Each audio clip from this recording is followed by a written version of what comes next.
Blow drying and thermal curling service. You will need the following items. You will need a round brush. You will need a hair dryer with a concentrator. You will need a curling iron. You will need a piece of paper towel used to test the temperature of the curling iron.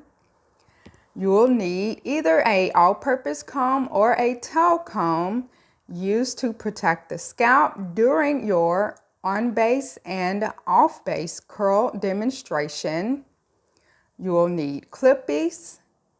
And lastly, you will need to maintain your drape. So I have an extra cape and 2 towels.